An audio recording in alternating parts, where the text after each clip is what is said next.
not so much. Well, it appears that CVR has decided, you know what? It worked last time. Let's do it again. So they are sticking. Hey, man, you know what, though? We saw 07 do this exact same thing last season, right? It's worked for them. They stuck with it, and it worked for them. So they went all the way to the finals. I mean, you know, we say the same thing, or I've said the same thing about ranked. You don't pick the ships that everybody says is going to be the meta ship or whatever. You play what you enjoy playing. That's right. Pick what works for you, and it will carry you far because you know it, inside and out. Now, me, I'm taking Eerie. You know, I thought about taking my Eerie into ranked, but I figured my teammates would probably just save the enemy the trouble and just blow me off the board to begin with. Just out of frustration. I mean, all depends on what you have for flags. You know, there's a lot of really good flags you can use on Eerie, like the one that says, don't ever take this ship. You mean the Cove Boom flag? No, that flag marks you as awesome. What are you talking about? I love these planes that are taking off from nothingness right now. Check this out, guys. As the Hakuryu has not spawned yet, but the planes have. There we go. All right, let's see if CVR follows their all-or-nothing strategy. Yep, once again. Here we go. Big, giant ball of death headed to C. This seems to be their standard tactic. Everybody rally up and go to the sea cap. We saw it on Islands of Ice. We saw it on Warrior's Path. And we're seeing it right here out of the gate on Tears of the Desert. Yeah, meanwhile, you know, X is going A and C. They're kind of leaving B open, just like they did last map.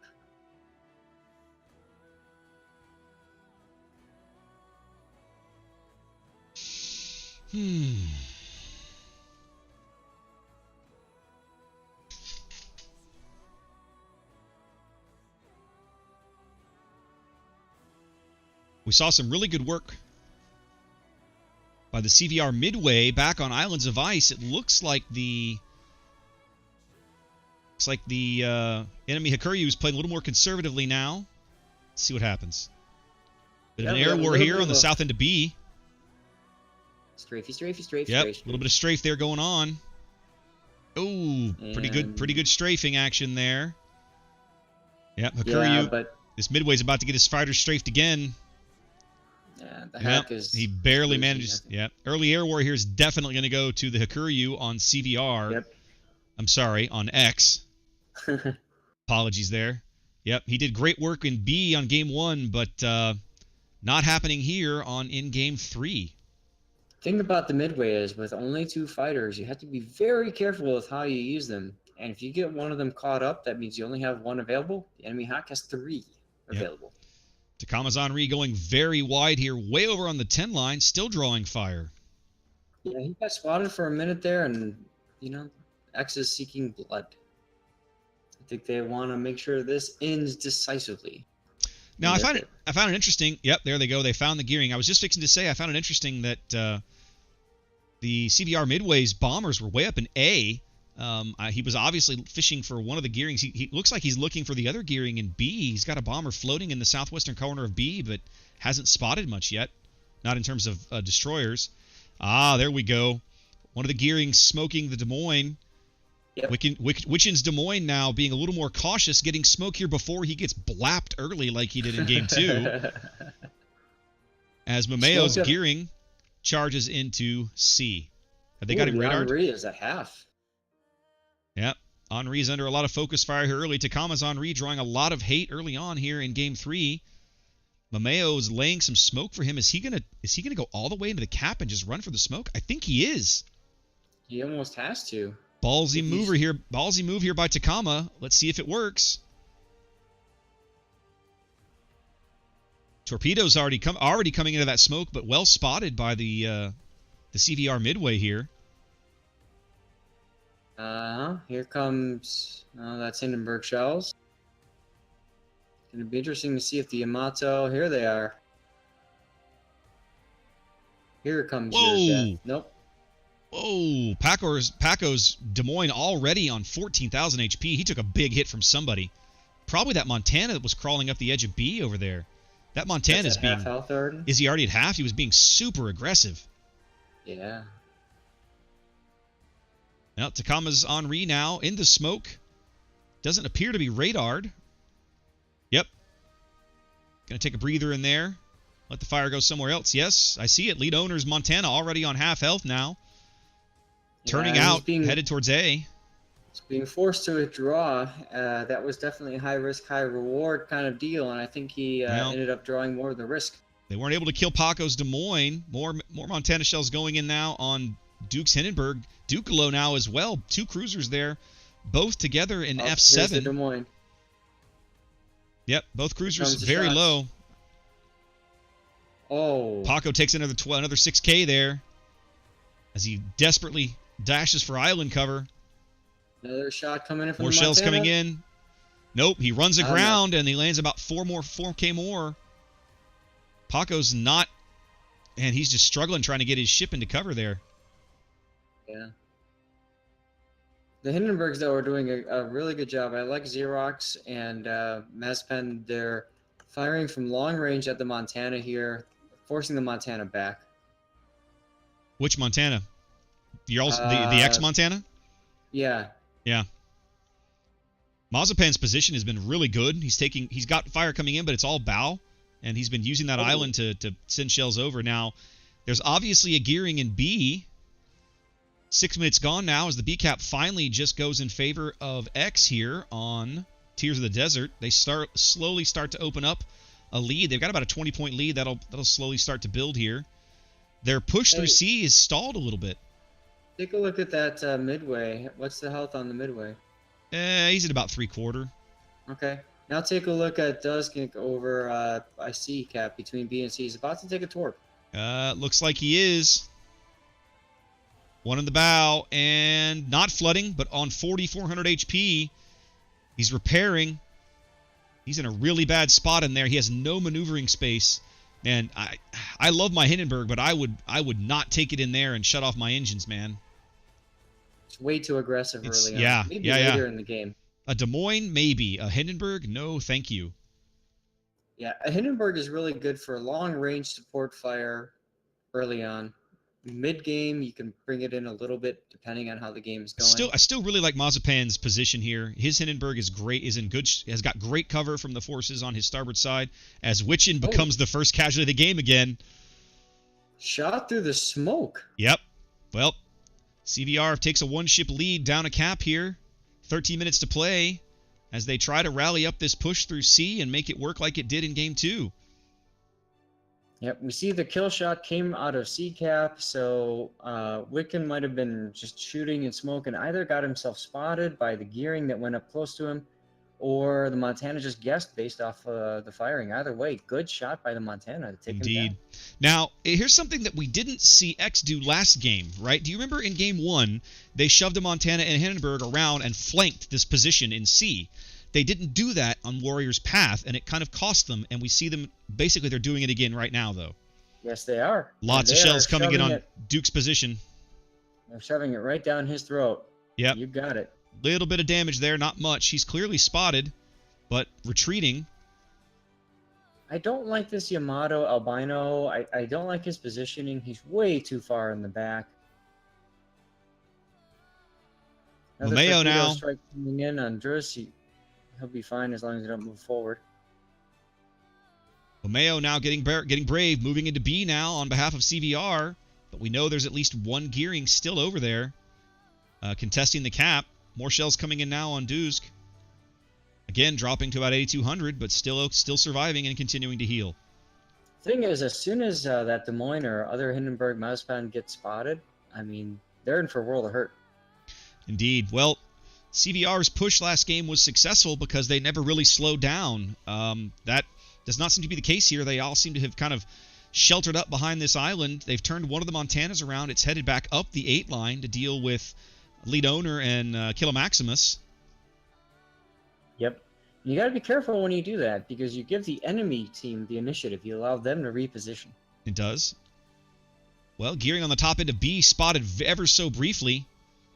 Shells searching for him. Damage for that. Shells out looking for him, but no dice as Momeo smokes up in the bottom end of B. Fuzzy's going to need to smoke up, though. Those planes are coming in looking for him. Well. He's 4.0. Yeah, he's going to be spotted now. Only 8 or 10 points separate these two teams as we approach the halfway mark of the match. Very tight play here on Tears of the Desert. A little too late on the smoking from Fuzzy. I'm hoping he's using the defensive fire right now on those fighters. He's got to help his carrier win the air war. Well, his carrier is definitely... This air war right now is a big strategic problem. It is going to go in the favor of the Midway. In the end, it will. Oh, dude just died by the enemy Hindenburg. So he did. Hindenburg up north. So he did. About a 100-point lead now for X. As CVR still trying to rally this push into B and drive. Which gearing is it? Fuzzy. Fuzzy Collie?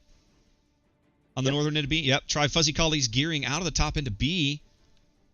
Here comes some torp bombers. Yep, he's got torpedo bombers. He's got Mameo's torpedoes coming in, which are probably spotted now by planes. Mameo's torps have not been spotted.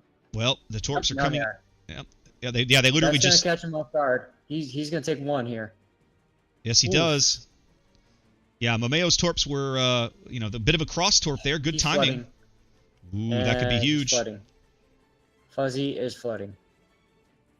And yep, still going.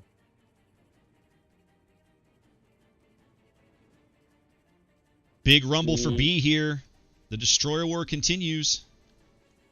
Okay, DCP applied. No more flooding.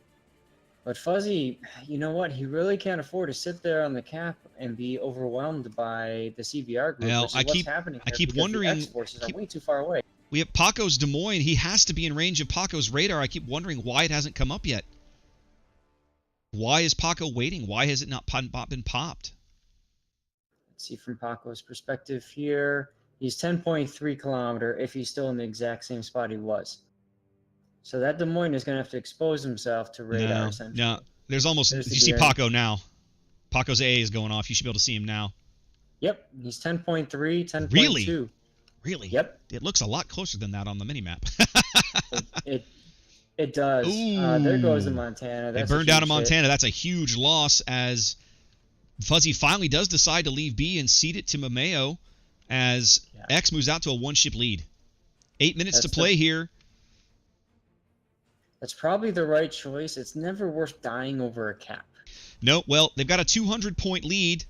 Takama is under fire. He's very, very low. There's Fuzzy Collie. 40. Now he's spotted.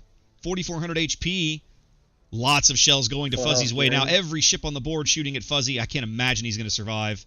Oh no, Mameo has stopped and smoked. He's going to eat them all, man. He's going to take two. He's out. There it is. Wow. And Fuzzy lives. 500 HP. 75 HP. Check this. How is he alive? Smoking again. More shells coming in. Yep. And they miss. They still miss. Bombs trying for him. Nothing. Wow. Oh, they do get him in smoke finally. Woo. Well, bad trade though for CVR. Now they're in the same position as they were on Islands of Ice. Their destroyer is dead. They're gonna, and there goes Takama. Bow on the battleship rounds. Yep, CVR, two ships in a cap down now, 340 points down, and falling further behind as we fall under 7 minutes to play here on Tears of the Desert. Looks like Nico's Montana and Mazapan's Hindenburg are just going to drive right into B cap and dare X to do something about it. Very dangerous, but I don't think they have a choice. Spotted. I mean, X is about to cross 900 points. They probably should have done this 2 or 3 minutes ago. Ooh. Paco takes Yamato Lulpen through the bow, and his game is over. Yep, there he is. CVR now moves... Sorry. X moving now within 60 points of victory. I can't imagine CVR is going to be able to salvage this without a random quick kill. And they can't even... Nope. Their best bet is lead owner, and they can't even see him. They got no eyes on him.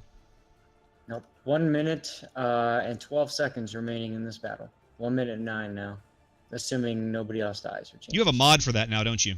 I do. You got to send me that one. That's a good one to have. I don't have that one. Well, Mazapan's Hindenburg is using what's left of Mameo's smoke. That's working for CVR. They probably will cap B, but it's going to be too little too late as X moves within 40 points of victory here. It just took CVR way too long to bag B. Yep. Pondner came under some fire from Nico, but unfortunately Nico's shots were a little off. Had they been on target, that would have been a big difference. Well, 3 ships down, but a cap up, but they're just all X has to do is just not die, and the game will be over in seconds.